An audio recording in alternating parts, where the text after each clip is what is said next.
नमस्कार, मैं हूं अनिल वर्मा शेखर। रात के 10 बजे है और ये समय है बिग बुलेटिन का। चुनाव के नतीजे आने के बाद में जो नए राजनीतिक घटनाक्रम है वो दिन दिन आगे बढ़ रहे हैं। सरकार गठन की प्रक्रिया चल रही है और होली के बाद नई सरकार शपथ लेगी, ऐसी जानकारी आ रही है। और उधर समाजवादी पार्टी में हार के बाद में जो होता है हार के बाद में वो सब शुरू हो गया है। महान दल के राष्ट्रीय अध्यक्ष केशव देव मौर्य ने एक बार फिर एक बड़ा बयान दिया है और वो बयान सीधे सीधे कहीं ना कहीं अखिलेश यादव पर, समाजवादी पार्टी पर सीधा सीधा हमला है। और उन्होंने पूरी तरह की कहा है जो जो सपा की हार है उसका जो हार है, और खासतौर से यहाँ जो उनकी पत्नी हारी है उसकी हार का ठिकरा उन्होंने समाजवादी पार्टी पर छोड़ दिया है। और उन्होंने साफ कहा है अपने बयान में कि समाजवादी पार्टी ने हमारी पार्टी का सही इस्तेमाल नहीं किया।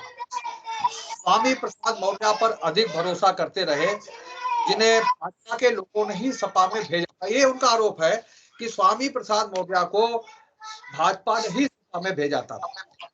महान दल का पूरा वोट महान दल का सारा वोट पूरी तरह से सपा में शिफ्ट नहीं हो पाया। हम अधिक जगह प्रचार करते जाते तो मामला सुधर जाता।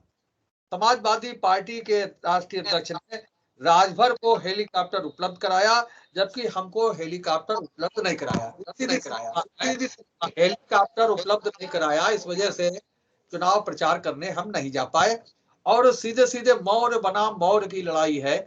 जो स्वामी प्रसाद मौर्य के आने के बाद में जो स्थिति बनी है केशव प्रसाद मौर्य की, उसको लेकर के उन्होंने बयान दिया है। और खासतौर से फरुखाबाद में उनकी पत्नी हारी है, का बेटा हारा है बिलसी। तो उस इस हार के बाद में जाहिर सी बात है कि उनकी बौखलाहट सामने आई और बौखलाहट में उन्होंने ये बयान दिया है। पूरा जो हार का ठीकरा है वो समाजवादी पार्टी पर छोड़ दिया है। हालांकि यहाँ हम लोग जब पूरी जो बूथ वाइज जो मतगणना की सीट आई है उसका हम लोगों ने अवलोकन किया, तो देखने में आया कि यहाँ समाजवादी पार्टी के लोग, समाजवादी पार्टी ने अपना सारा वोट ट्रांसफर किया है महान दल को। और बहुत से ऐसे बूथ हैं खासतौर से मुस्लिम बहुल इलाकों में, जहां भारतीय जनता पार्टी के उम्मीदवार थे उन्हें सिंगल डिजिट में वोट मिले हैं और महान दल उम्मीदवार को 3 डिजिट में वोट मिले। और ऐसा संभव तभी हो पाया जब समाजवादी पार्टी का वोट कहीं ना कहीं महान दल को ट्रांसफर हुआ, शिफ्ट हुआ। हालांकि फर्रुखाबाद में रहते हुए केशव प्रसाद मौर्य फरुखाबाद की जो अन्य तीनों सीटें हैं जहां से समाजवादी पार्टी के उम्मीदवार चुनाव लड़ रहे थे, जहां हेलीकॉप्टर की जरूरत नहीं थी, वहां वो प्रचार करने कार से भी नहीं गए। तो जो आरोप है उसको कम से कम यहाँ फरुखाबाद के लोग अपनी तरह से देख रहे हैं, उस चीज को जान रहे हैं कि यहाँ वो अपनी पत्नी को चुनाव लड़ाते रहे, लेकिन जो और 3 उम्मीदवार थे जिनकी स्थिति काफी मजबूत थी उन्हें वो चुनाव लड़ाने के लिए नहीं गए। खैर ये समाजवादी पार्टी का पक्ष है, अनिल मिश्रा जी इस पक्ष को रखेंगे कि क्या स्थिति रही और केशव देव मौर्य के इस बयान में कितनी दम है। हम आज इसी चकचक पर, जो समाजवादी पार्टी की चकचक शुरू हुई है और जैसा कि मायावती जी ने आरोप लगाया था चुनाव के बाद में, वैसे ही आरोप लगभग लगा रहे हैं केशव देव मौर्य। और अभी तो सही तरीके से समाज पार्टी ने गठबंधन उनका था छोटे दलों से, जो भी गठबंधन था, गठबंधन के जो दल थे उनके साथ बैठ करके कोई समीक्षा भी नहीं हुई है। उससे पहले ही ये गंभीर आरोप केशव देव मौर्य ने लगाए। तो आज हम इसी बयान पर चर्चा करेंगे, केशव देव मौर्य के इस बयान पर, किस तरह से उन्होंने आरोप लगाया कि हमें हेलीकॉप्टर उपलब्ध गया इसलिए प्रचार करने नहीं जा पाए, हमारा पूरा उपयोग नहीं करने किया गया। और ये भी कहा उन्होंने कि स्वामी प्रसाद मौर्य बड़े नेता है, उनका असर 4-5 जिलों में, 2-4-5 जिलों में हो सकता है, लेकिन हमारी पार्टी का संगठन निचले स्तर तक है, पूरे प्रदेश में है। और समाजवादी पार्टी के जो उम्मीदवार थे उन्होंने हमारी पार्टी का उपयोग नहीं किया, हमारी पार्टी के जो कार्यकर्ता थे उनका सहयोग नहीं किया। ये सारी बयान उन्होंने अपने बयान में कही है।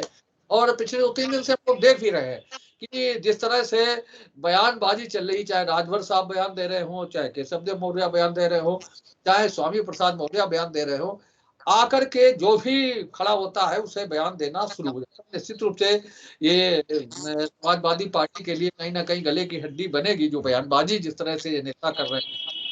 तो आज हम इसी पर चर्चा करेंगे। आज भारतीय जनता पार्टी से अभिषेक बातम है, भाजपा के जिला मंत्री, विकास पांडे हैं, भाजपा के नगर अध्यक्ष, और अमित पाठक है, ये सांस्कृतिक प्रकोष्ठ के संयोजक हैं। कांग्रेस से वरुण त्रिपाठी और बक्ता कांग्रेस अध्यक्ष है। विवेक नारायण मिश्रा जी प्रदेश कांग्रेस कमेटी के सदस्य हैं। समाजवादी पार्टी से अनिल मिश्रा जी, आम आदमी पार्टी से ध्रुव सिंह राजपूत, और राजभर साहब की पार्टी से भाजपा से सुशील कश्यप। ये पैनल है आज का, और आप सबका स्वागत है इस डिबेट में, बिग बुलेटिन में। और यही सारी चीजें हैं जो प्लान है केसरी मौर्य को। यहाँ सारे लोगों ने फरीदाबाद में रहकर ये सारी चीज देखी है। ये सही है, उनकी पत्नी चुनाव हार गई है, लेकिन समाजवादी पार्टी के लोगों ने जो कुछ किया है वो दिखा है, जुलूस में दिखा है, सारी जगह दिखा है। तो बहुत आरोप में उनके दम लगती नहीं, लेकिन उसके बाद में जो चकचक है, हार के बाद में जो चकचक होती है, वो समाजवादी पार्टी में शुरू हो गई है। और कितने दिन ये दोनों नेता, खासतौर से केशव देव मौर्य, कितने दिन तक समाजवादी पार्टी के साथ रह पाएंगे, इसको लेकर के संशय अभी से शुरू हो गया है। तो शुरुआत हम करते हैं आज की इस बहस का। पांडे जी, आपसे ही शुरुआत करते हैं इस चीज का कि ये जो चकचक शुरू हुई है, आरोप प्रत्यारोप आपस में ही शुरू हो गए हैं, और हार के बाद में प्राय ऐसा होता ही है। और वो जो जिसकी संभावना है, हम लोग पहले देख रहे थे, वो सारी चीजें दिखने लगी है। और केशव देव मौर्य ने तो चुनाव के दौरान ही एक बार समस्या पैदा कर दी थी, तो उन्होंने राजभर साहब को धोकर दिया। तो जो बयानबाजी है केशव देव मौर्य की, उससे क्या लगता है कि कितने दिन तक केशव देव की दोस्ती चल पाएगी? भाई साहब बहुत बहुत धन्यवाद। जैसा कि पूर्व विदित था, ये तो होना ही था, तो वही सारी संभावनाएं धीरे धीरे हम सबके सामने आ रही हैं। और समाजवादी पार्टी का कुनबा पुनः बिखरने की तरफ है। जो उन्होंने, भानुमति ने कुनबा जोड़ा था, अब वो कुनबा तहस नहस होने की कगार पे पहुंचने जा रहा है। लेकिन कहते नहीं है कि कभी कभी आदमी के उनने दिल के अरमा आंसुए में बह गए, तो उनने दिल की मतलब आप ये समझिए, एक तमन्ना विचारों ने बड़े सालों से पाल रखी थी कि विधानसभा का मुंह देख लें, विधानसभा का मुंह देख लें। लेकिन जनता ही क्या है कि ना मध्य प्रदेश की जनता उन्हें विधानसभा भेजने का मन बना पा रही है, ना उत्तर प्रदेश की जनता। आप समझिए लगातार चुनाव हारते जा रहे हैं। एक छोटी सी तमन्ना माननीय अखिलेश यादव उनकी पूरी कर सकते थे, वो भी बेचारों ने नहीं की कि उन्हें हेलीकॉप्टर में ही बैठाल देते तो उनकी थोड़ी सी तमन्ना पूरी हो जाती। लेकिन कहीं ना कहीं वो भी उनकी तमन्ना पूरी नहीं हुई। लेकिन ये विषय क्योंकि उनके गठबंधन का विषय है, मैं केवल इतना ही कहूंगा कि आप संजीदगी समझने का प्रयास करिए। मैंने उनके संक्षिप्त इंटरव्यू को सुना है, उनके बयानों को सुना है। अब क्या मजाक था गठबंधन के, गठबंधन का प्रमुख दल का नेता ये कहता है, राष्ट्रीय अध्यक्ष ये कहता है अखिलेश यादव इतने व्यस्त थे कि मैं उनसे मिल ही नहीं पाया। आप स्थिति को समझने का प्रयास करिए कि अखिलेश यादव किस मुगालपते में थे, और यही मुगालपता उनकी हार का एक बड़ा कारण बन के सामने आया। ये दिखाता है, मैंने आपसे कई बार, ये एक बार आपके पूर्व में भी डिबेट में ये कहा था कि 2012 में अपने पिता के कंधों पर सत्ता हासिल करने वाले अखिलेश यादव आज भी मैच्योर नहीं हुए हैं। पॉलिटिक्स में मैच्योर होना उम्र से नहीं आता है, अनुभव से नहीं आता है, आपकी बुद्धि और विवेक पर भी होता है, आपकी सीखने की लालसा पर होता है। मैं सवाल नहीं उठाता, वो बड़े नेता है, उनका अपना विषय है, लेकिन कहीं ना कहीं ये अपरिपक्वता मुझे लगती है अखिलेश यादव ने दिखाई कि सामंजस्यता का अभाव रहा। दूसरी चीज, मैं एक बात और आपको मैं बता दूं कि जहां तक रही महान दल और सपा के गठबंधन की बात, हम सबने एक बार एक डिबेट की थी, आपको याद हो कि महान दल और सपा ने फर्रुखाबाद के गेस्ट हाउस में कार्यकर्ता सम्मेलन किया था, दोनों लोगों में संयुक्त। और उस संयुक्त कार्यकर्ता सम्मेलन में जबरदस्त जूतम पैजार हुई थी। वो जूतम पैजार हमारी डिबेट का हिस्सा बनी थी, तो ये वहीं से ही खांड पड़ी हुई थी भाई साहब। इसमें तो कुछ था ही नहीं इस गठबंधन में। उन्हें लाख कहते नहीं है कि उन्हें एक बला लाख बला से पीछा छूटा, तो उन्होंने 2 सीटें दे दी उनके पिता और उनके लड़के और पत्नी को। अखिलेश यादव ने भी पीछा छुटा लिया उनसे। मुझे तो ऐसा ही लगता है अखिलेश यादव ने पीछा छुटाया, क्योंकि अखिलेश यादव आते हैं अमृतपुर, लेकिन राष्ट्रीय अध्यक्ष की पत्नी जहां चुनाव लड़ रही है उनके सहयोगी गठबंधन की, वहां जहमत नहीं उठाई किसी बड़े नेता ने कि वहां आकर के प्रचार करे।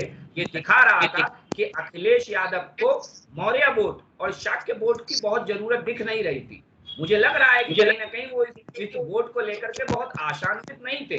क्योंकि स्वामी प्रसाद मौर्य जैसे नेताओं पर फोकस करके वो कहीं ना कहीं अपनी अपरिपक्वता का ही परिचय दे रहे थे, क्योंकि जिनके घर रात कपड़ों की तरह बदलते हो, हर सुबह वो अपना घर बदल लेते हो, तो ऐसे नेताओं का बहुत भरोसा हम नहीं कर सकते हैं, ये तो बिल्कुल तय था। तो मुझे लगता है कि 9 दिन चढ़े अढ़ाई को इस गठबंधन का वही हत्र होने जा रहा है, और अभी देखिए आगे आगे देखिए होता है क्या। विकास वो अमित पाठक।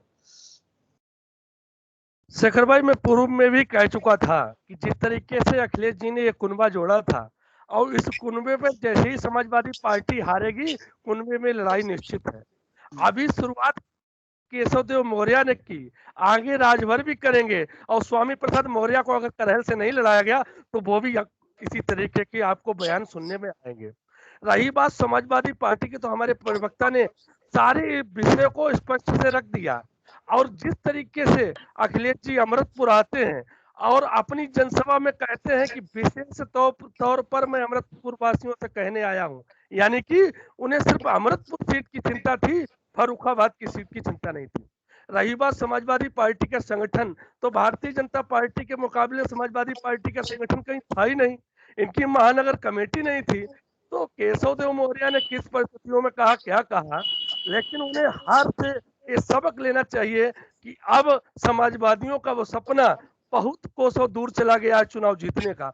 मैं पूर्व में भी कह चुका हूं, क्योंकि जिस तरीके से अखिलेश यादव जी ने बंगला खाली किया था, और उन्हें तय था कि अब उत्तर प्रदेश में 15 साल दाल गलने वाली नहीं है, और इसी कारण उन्होंने बंगले को खाली किया, बंगले पर बैठने। और अभी सिर्फ केशव देव मौर्य जी का बयान आया है, अभी आप कुछ दिनों में देखना कि किस तरीके से ओम प्रकाश राजभर का बयान आएगा, स्वामी प्रसाद मौर्य का बयान आएगा। इस तरीके के बयान आने ये कोई नई बात नहीं है। समाजवादी पार्टी के लोग, समाजवादी पार्टी के प्रवक्ता बैठे हैं, मैं पूछना चाहता हूं कि किस तरीके की राजनीति करते हैं। समाजवादी पार्टी का अतीत यही रहा है कि इन्होंने जब जब जिससे गठबंधन किया है, चुनाव हारने के बाद इनकी जूतम जूते हुए हैं। आप ले लीजिए 2005 में किस तरीके से बाबू कल्याण सिंह को उन्होंने आगरा अधिवेशन में बुलाया था, और डिम्पल यादव के हारने के बाद किस तरीके से भाषा शैली और एक दूसरे के प्रेस वार्ताएं हुई थी। उसके बाद हाल ही आपकी जिस तरीके से बहन जी के साथ गठबंधन हुआ, और लोकसभा चुनाव के बाद किस तरीके के बयानबाजी हुई। फिर दो लड़कों की जोड़ी राहुल गांधी और अखिलेश जी ने गठबंधन किया था 2017 में, क्या हुआ, वो भी गठबंधन टूटा। और अभी एक और दो लड़के आए हैं, जयंत चौधरी और अखिलेश यादव, अभी इनका भी गठबंधन का आप अभी इसी तरीके की बयानबाजी निश्चित ही आगे आएगी। रही बात अखिलेश जी की, तो अखिलेश जी भी मान चुके हैं, क्योंकि लंदन की शायद टिकट उन्होंने कैंसिल करा दी। मुझे पता था कि 11 तारीख को वो लंदन जाने वाले हैं। अब मैं यही कहूंगा कि समाजवादी पार्टी का भविष्य जो होना था वो उत्तर प्रदेश की जनता ने उनको सबक दिखा दिया है, और जो कुनबा था वो तहस नहस होना निश्चित है। और 2024 में भी इसी तरीके की लड़ाई उत्तर प्रदेश में ये जनता देखेगी। अभिषेक अभिषेक हाँ ठीक। जी जी जी भाई साहब, आज का जो विषय है बहुत ही रोचक विषय है, और जिस प्रकार से केशव देव मौर्य ने समाजवादी पार्टी के राष्ट्रीय अध्यक्ष पर जिस प्रकार के आरोप लगाए, तो कहीं ना कहीं ये सिद्ध करता है कि केशव देव मौर्य के ऊपर अखिलेश जी को कभी भरोसा ही नहीं था। हमारे यहाँ तो राष्ट्रीय अध्यक्ष हमारे प्रत्याशी से भी बात करता है, गठबंधन की तो बात छोड़ दीजिए। हमारे यहाँ प्रचार करने के लिए हमारे गठबंधन के प्रत्याशी के लिए केशव मौर्य जी और राजवीर सिंह राजू भैया ऐसे बड़े नेता आए थे कि हमारे गठबंधन का प्रत्याशी भी जीते। लेकिन फर्रुखाबाद सदर में समाजवादी पार्टी और उनके गठबंधन के प्रत्याशी के लिए मुझे कहीं कोई बड़ा नेता चुनाव प्रचार करते हुए नजर नहीं आया। और कहीं ना कहीं ये बात सही है कि वो कहते हैं कि उपयोग नहीं कर पाए, सही से इस्तेमाल नहीं कर पाए, तो वो शायद इस्तेमाल होने के लिए ही वहां गए थे, लेकिन समाजवादी पार्टी ने उनकी जितनी आवश्यकता समझी उतना उनको इस्तेमाल कर दिया।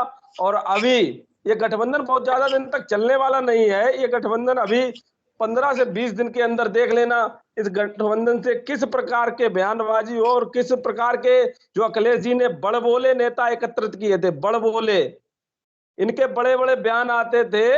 और मैं पूर्व में भी कहता रहा कि ये गठबंधन चलने वाला नहीं है। मैं आज भी कह रहा हूं कि ये गठबंधन चलने वाला नहीं है। और समाजवादी पार्टी के साथ गठबंधन, अरे साहब, संभव ही नहीं है। ये वही समाजवादी पार्टी है कि जो दो लड़कों की जोड़ी बनाती है, फिर बुआ और बबुआ का गठबंधन होता है और चुनाव के बाद जूता पैजम्बर होती है। और ये केशवदेव मौर्य के साथ यही फर्रुखाबाद में क्या हुआ था कि एक जिला अध्यक्ष ने एक राष्ट्रीय अध्यक्ष को मंच पर नहीं चढ़ने दिया था। ये आप शायद उस खबर को भी आपने बनाया था और हम लोगों ने इसी चैनल पर बैठ के डिबेट भी किए थे कि एक राष्ट्रीय अध्यक्ष को जिला अध्यक्ष नहीं चढ़ने दे रहा है। इससे ज्यादा शोभनीय कुछ हो नहीं सकता। और रही बात, अखिलेश जी अब ये चिंतन करें कि आगे आने वाले 10 साल के बाद तैयारी करें कि योगी जी के खिलाफ चुनाव लड़ेंगे। आगामी 5 साल में ये तैयारी नहीं कर पाएंगे अखिलेश जी के खिलाफ, अखिलेश यादव योगी जी के खिलाफ चुनाव लड़ने की। इनको 10 साल मेहनत करना पड़ेगा कि हम कैसे योगी आदित्यनाथ जी के खिलाफ चुनाव लड़ें। ठीक, ध्रुव राजपूत। सर, आज का जो विषय है बहुत ही गंभीर विषय है कि राष्ट्रीय अध्यक्ष जी की पत्नी जो चुनाव फर्रुखाबाद से लड़ रही थी और चुनाव हार गई। अब आरोप प्रत्यारोप तो हार जीत के बाद एक दूसरे पे लगते ही हैं, लेकिन जो आंकड़े आए हैं वो आंकड़े ये प्रदर्शित कर रहे हैं कि जहां पर समाजवादी पार्टी का जो पिछले चुनाव में जो वोट मिला था वो पूरा का पूरा वोट अध्यक्ष जी की पार्टी को ट्रांसफर हुआ है, अध्यक्ष जी की पत्नी को मिला है। अब जीत हार का जो फासला है वो एक अलग विषय है।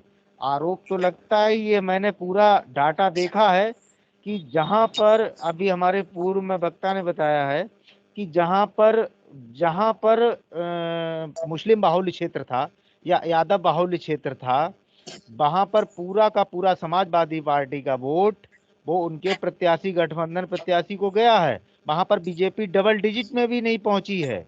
तो ये बात तो मैं नहीं मान सकता हूं आज के विषय के अनुसार कि उनका वोट नहीं मिल पाया है। हाँ, परसेंटेज कम बढ़ती हो सकता है, इस वजह से चुनाव हारने के क्या समीकरण रहे या बीजेपी ने क्या नीतियां अपनाई जिस कारण से उनको वोट अधिक मिला और वो विजयी हो गए।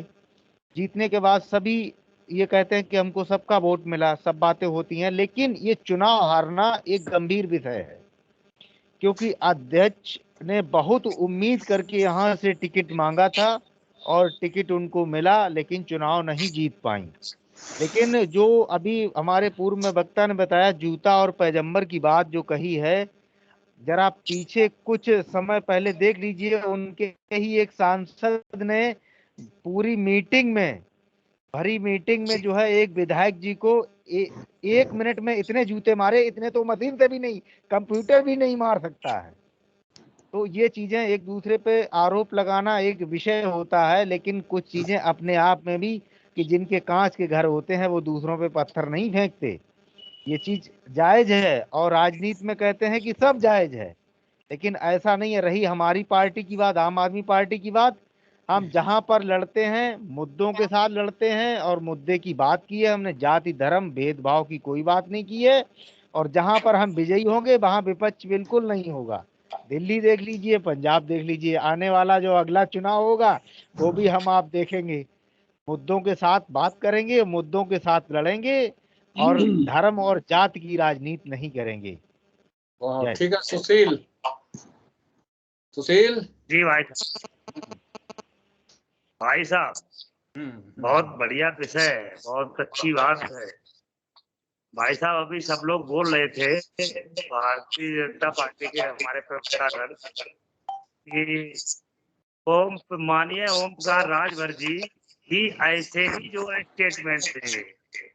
तो भाई साहब, आपको मैं ध्यान दिला दूं कि केशव देव मौर्य दल वालों ने कहा था उनसे कि जोकर, तो वो धैर्य पूर्वक रहे, धैर्य पूर्वक। इतना बड़ा आरोप लगने के बाद भी वो धैर्य से ना और धैर्य बनाए रखे अपने अंदर। भाई साहब, आपको पता होगा कि कितनी सीटें निकली हैं, पहले 4 थी और इस बार 2 सीटें बढ़ी हैं। अब आइए भाई साहब, यहाँ पर जो आरोप प्रत्यारोप लग रहे हैं, यहाँ पर आज आइए भाई साहब, तो हम आपको बताना चाहूंगा कि इस बार समाजवादी पार्टी को वोट आपको ये भी सोचना पड़ेगा। आप प्रत्यारोप लगाते हो, इस बार 10.5% वोट बैंक बड़ा है समाजवादी पार्टी का। भाई साहब, जीतना हारना वो अलग बात है। आपने भी पता होगा कि जीत हार कैसे हुई है। ऑडियो वायरल हो रहे हैं, वीडियो वायरल हो रहे हैं, भी वायरल हो रही है, लोग तोड़े जा रहे हैं वो भी वायरल हो रहे हैं, सब देख रहे हैं। भाई साहब, आप जीत हार की बात मत कीजिए। दूसरी बात मैं आपको बता दूं कि आपने ये कहा था मंच पेश करने वाली बात, तो आपके मंत्रिमंडल में भारतीय जनता पार्टी की जहां बहुत अच्छी मीटिंग चल रही थी, तो वहां एक राज्य मंत्री का हाथ पकड़ के छीन लिया जाता है, क्योंकि उसे अपने बराबर पर बैठने से भी मना कर दिया जाता है कि आप पीछे हट जाइए, आप पीछे चलिए।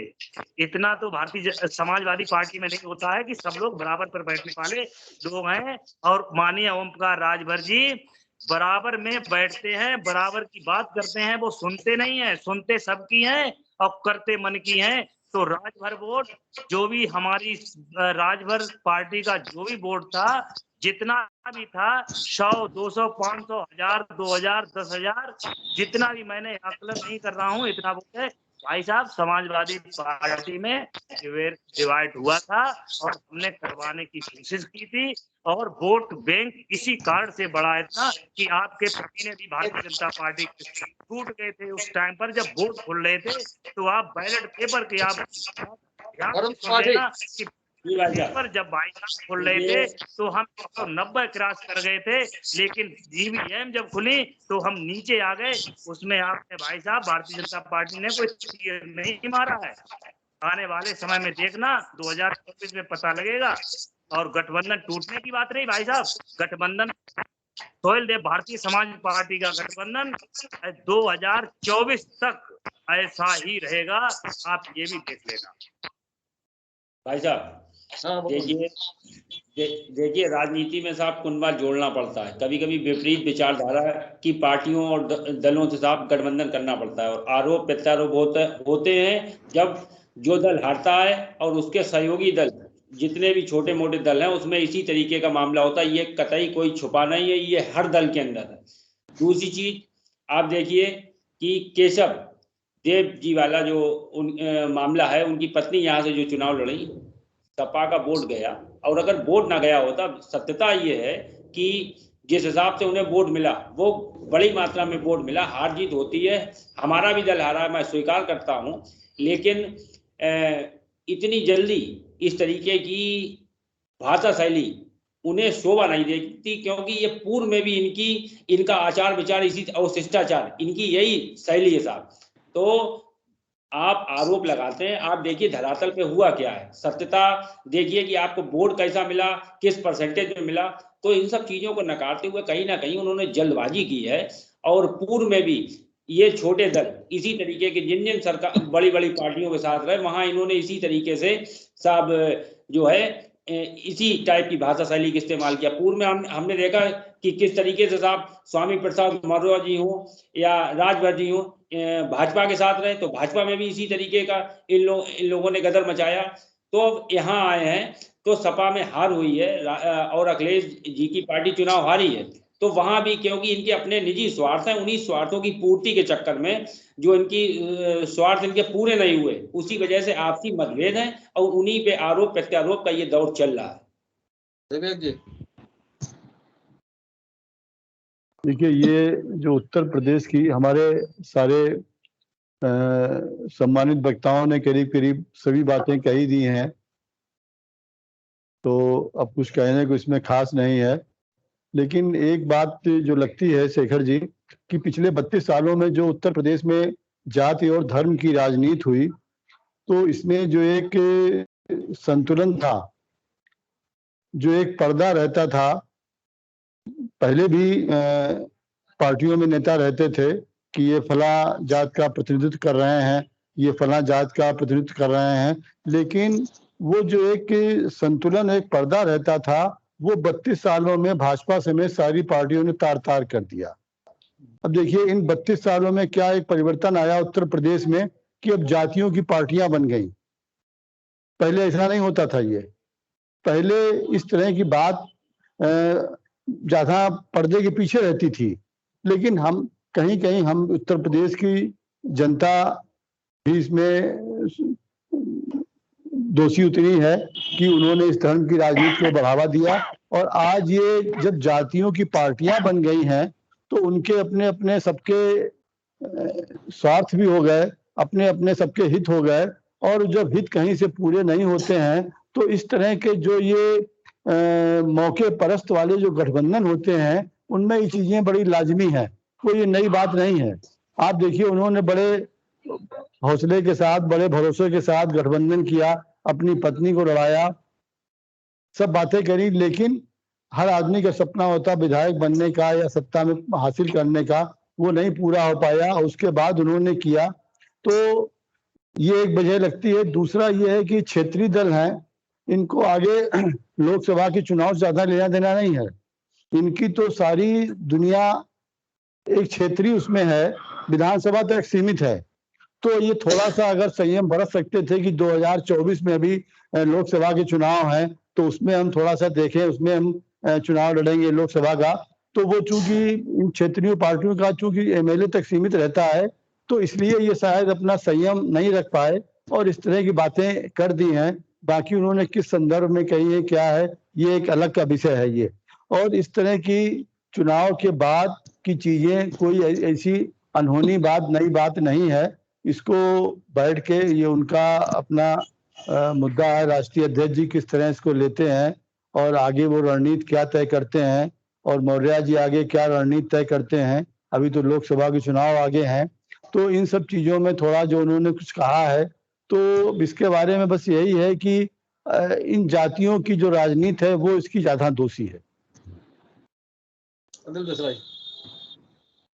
शेखर जी, करीब करीब सभी बातें सामने आ गई और मैं कहता हूं कि जहां पर असल में इस बयान के दो पहलू हैं और एक पहलू और जो है वो यहाँ हमारे सम्मानित साथियों के बयान से आया है।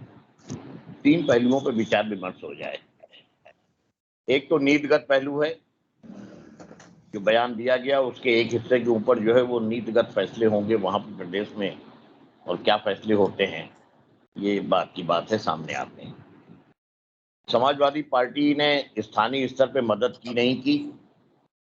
करण सिंह ने टिकट मांगी थी और उसके बाद में करण सिंह 24 घंटा साथ लगे रहे।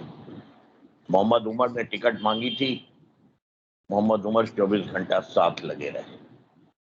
और तो और जो समाजवादी पार्टी का बेस वोट माना जाता है और जिस वोट को दहशत और आतंक के माहौल में पिछले 5 साल में रखा गया, उसने भी अपने सजाती उम्मीदवार को नकार करके, और यहाँ तक कि सलमान साहब भी यहाँ पे रहे और घूमते रहे, उसके बाद भी जो है वो अपने उस वोट ने समाजवादी पार्टी के चूंकि गठबंधन था इनसे, इनको मदद दी और इनको वोट पड़ा है। तो ये बातें तो बेकार की हैं, आंकड़े सामने।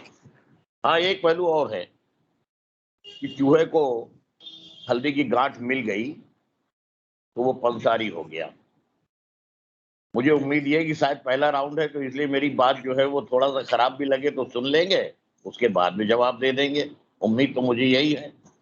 अब कई चीजें आ गई सामने, जरा ये भी तो बताइए कि 312 सीट मिली थी जनाबे आली, घट करके पहुंच गई 255 पे और गठबंधन के साथ 324 थी। दूसरी पार्टी के ऊपर निगाह डालिए, 231 स्थान के ऊपर जो है वो समाजवादी पार्टी दूसरे नंबर पे रही है।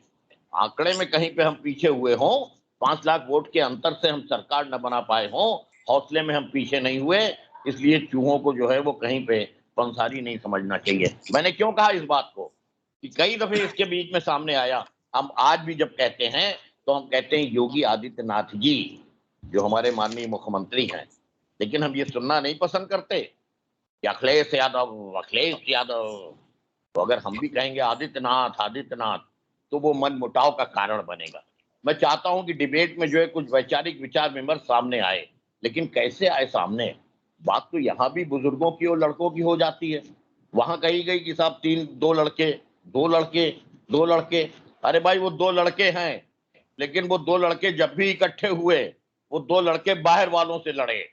वो 2 लड़ते नहीं है कि जैसा कि जो इस वक्त के ऊपर जो है लड़ाई छिड़ी हुई है, पूरा एक एक आदमी जानता है गांव से लेके शहर तक कि वहां माननीय मोदी जी में और योगी जी में कौन सा शीत युद्ध चल रहा है, अमित शाह जी में, योगी जी में कौन सा शीत युद्ध चल रहा है। छोड़िए, इसके बाद में और इस तरीके की बातें अगर आई थी तो मैं कहूंगा अपने कि ये कहा गया, हमने देखा है किस तरीके से जो है वो राजनीति होती है और राजनीति की गई।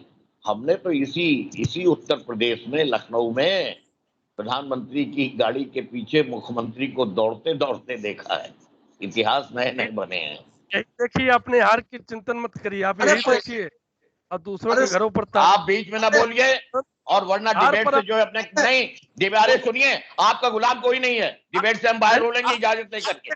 पहला राउंड चल रहा है, पहला राउंड चल रहा है। अनिल जी छोड़िए, अनिल जी खत्म करिए। अगर ये हम शासन में नहीं रहते हैं तो हम इस तरीके की डिबेट में नहीं भाग ले सकते। हाँ सुनो अमित, बीच में नहीं बोलते। हाँ हाँ मित्र बोलो। कह रहा है मौजे दरिया से समंदर का सकून, में बोलने की इसमें परंपरा जितना नहीं होनी चाहिए।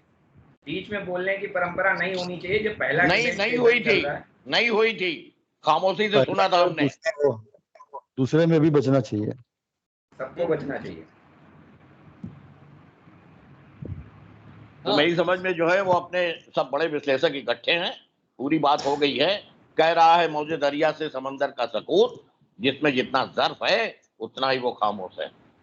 मैं अपनी बात खत्म करता हूँ। शेखर भाई, मुख्यमंत्री आदरणीय प्रधानमंत्री के सम्मान में अगर प्रोटोकॉल में पीछे चलते हैं तो कोई बहुत गर्व की बात है, परंतु यही उत्तर प्रदेश ने जब 2017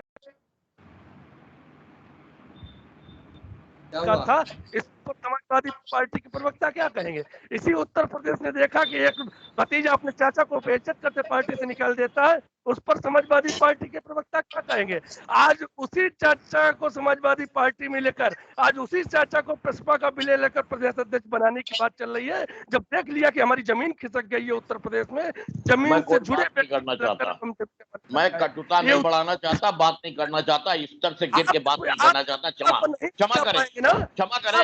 आप नहीं, आप तजुर्बेकार हैं, क्षमा करें। नहीं, मैं नहीं करना चाहता बेटे, आप घर के हो ना। अरे हम रिश्ते रखना चाहते हैं, हम कटुता नहीं पैदा करना चाहते। क्षमा करिए, आप कह लीजिए। और अनिल जी आगे से आप अपना पैनल जो है तय कर लीजिए। छोटी बहू को 2017 में चुनाव हराया गया, लेकिन हम नहीं जाएंगे किसी की पत्नी के ऊपर। देखिए फिर आप खेल रहे हैं और फिर आप कहेंगे कि गलत बोल रहे हो। हम चाचा भतीजे पिता पुत्र अगर बात करेंगे तो हम पति पत्नी पे भी जा सकते हैं, नहीं जाएंगे। अनिल जी इस डिबेट को यही रोक दीजिए प्लीज। हमारे ये सब बच्चे अपने हैं, सब भतीजे हैं। अरे सुनिए ना, आप बेकार की बात करते हैं। ये सब अपने हैं, मैं कटुता नहीं पैदा करना चाहता, मैं ये अंदाज पसंद करता हूँ। कैसे हारे पीएम केशव प्रसाद मौर्य जी, कैसे हारे आपके चुनाव? मैं सुनिए भाई साहब, अरे भाई सुशील जी एक निवेदन है मेरा, छोटा सा निवेदन है। जब हम डिबेट में बैठे तो थोड़ी सी मेरी एक निवेदन है, कुछ चीजों को माइंड ना किया जाए तो वो बेहतर है। खैर, अब मैं विषय पे आता हूँ। अभी यहाँ पर चुनाव को लेकर के बड़ी बड़ी बातें की गई और जीत हार को लेकर के प्रवचन दिए गए और ये बताया गया कि हम इतनी सीटें खींच नीचे आ गए और इतनी ऊपर। आप एक चुनाव में एक बड़ा बुनियादी फैक्टर होता है और जो होता है विश्लेषण। हम अति आत्मविश्वास बात से बचे और हमने एक नारा दिया 300 पार का और हमारी सीटें आई 273। उत्तर प्रदेश के सम्मानित पूर्व मुख्यमंत्री अखिलेश यादव जी 400 सीट जीतने का दावा करते हैं और अपने कार्यकर्ताओं को हंसी का पात्र बनाते हैं। इन सब चीजों से बचना चाहिए। ये अति आत्मविश्वास है और हमारा आत्मविश्वास है। यही छोटी सी लकीर है जो मैं बताना चाहता हूं कि जब भी बात समाजवादी पार्टी की आएगी तो वो अति आत्मविश्वास बात से घिरे रहते हैं और हम अपनी ताकत और अपनी क्षमताओं का सही मूल्यांकन करते हैं, हम अपने कार्यकर्ताओं का सही मूल्यांकन करते हैं। ये बुनियादी डिफरेंस है समाजवादी पार्टी और भारतीय जनता पार्टी के बीच में। दूसरी चीज, जहां तक रही पार्टीगत फैसलों की बात, तो मुझे लगता है कि जहां तक जिन्हें पीछे चलने की बात की, ये सम्मान की बात होती है और वो सम्मान आपने देख लिया होगा। एक मंच पर एक पिता जो है वो जिस पिता के कंधे पर सवार होकर के सत्ता हासिल करता है एक पुत्र, और वो उनसे हाथ से माइक छीन लेता है। भाई साहब, आपने भी पीछे जाने का जिक्र किया था, आपने भी गाड़ी के पीछे जाने का जिक्र किया था। मैंने किया था, लेकिन सुनिए वो राजनीतिक जिक्र था, ये पिता पुत्र का व्यक्तिगत नहीं था, पति पत्नी का जिक्र भी ले आएंगे। भाई साहब वो भी राजनीतिक मंच था, नहीं वो राजनीतिक नहीं, एक मिनट, पिता पुत्र का राजनीतिक होता है अगर, तो पति पत्नी का भी राजनीतिक होता है, माफ कीजिएगा। आ जाएगा, मेरा पूरा विषय आएगा तो आपको क्लियर हो जाएगा। वैसे ही हमारे यहाँ माननीय योगी जी के, अनिल जी इस डिबेट के बाद हम लोग विचार विमर्श करेंगे। योगी जी की नजर में, माननीय योगी जी की नजर में मोदी जी उनके पिता तुल्य हैं और वो पिता तुल्य उन्हें सम्मान देते हैं। अगर उस सम्मान के खातिर अगर माननीय योगी जी उनके काफिले के पीछे दौड़े तो ये हम जैसे भाजपा के कार्यकर्ताओं के लिए गर्व का विषय है। हम इस पर गर्व करते हैं और इस गर्व करने के लिए मुझे किसी के सर्टिफिकेट की जरूरत नहीं। ठीक, और बोलिए वरुण, कौन सुशील बोल रहे हैं? जी भाई साहब मैं ये पूछना चाहते हैं, भाई साहब ये पूछना चाहते हैं, नंबर एक बात तो ये है कि आप सबसे छोटी सी बात है कि सुमन मौर्य जी चुनाव हार गई, उस पर जो है बहुत बड़ा आप लोगों ने ये विचार विमर्श अपने रखे हैं। आप ये बता दीजिए हमें कि डिप्टी सीएम केशव प्रसाद मौर्य किस कारण से चुनाव हारे, या प्रधानमंत्री जी रैली करने नहीं गए, या फिर जो है उन्हें हराया गया आपकी पार्टी के द्वारा, या फिर योगी आदित्यनाथ जी जो है रैली करने नहीं गए, किस कारण से वो हार गए? दूसरी बात भाई साहब मैं और कहना चाहूंगा, एक बात और है कि आपने ये कहा कि अनुशासन पार्टी में भाई साहब समाजवादी पार्टी ओम प्रकाश राजभर माननीय राष्ट्रीय अध्यक्ष भारतीय समाज पार्टी के, उन्होंने भी यही कहा था कि अनुशासन पार्टी में बनाए रखें। आपको मैंने पहले से भी कह दिया था कि अभी कि उनको क्या क्या लोगों ने बोला है, लेकिन वो धैर्य बनाए रखे, आपको हमने पहले से ही बोल दिया। लेकिन भाई साहब एक जवाब दे दीजिए हमें कि आप डिप्टी सीएम केशव प्रसाद मौर्य जी क्यों चुनाव हारे, क्या हराया गया उन्हें? अरे भाई सुन लीजिए, अब आ जाते हैं डिप्टी सीएम माननीय केशव मौर्य जी को लेकर के।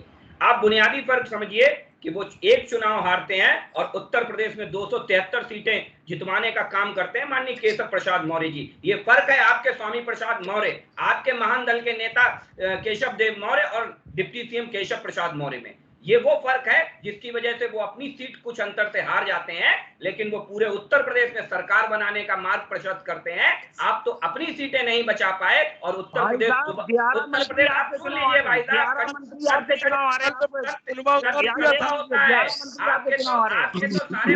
चुनाव हार गए, आपके तो सारे बड़े नेता चुनाव हार गए थे। 2017 में 37 मंत्री चुनाव हार गए, 2017 में सपा के 37 मंत्री चुनाव हार गए थे 2017 में। भाई साहब मैं अभी की बात कर रहा हूं, भाई साहब मैं भी बता रहा हूं, अपने गिरेबान में झांकिए श्रीमान जी, अपने गिरेबान में झांकिए, अपने गिरेबान में झांकिए मान्यवर। हमने जिसने छोड़ा, अरे ठीक भाई, और किसी बोला जिसने छोड़ा उसकी क्या गति हुई, ये देख लीजिए धर्म सिंह सैनी से, ये देख लीजिए स्वामी प्रसाद मौर्य से।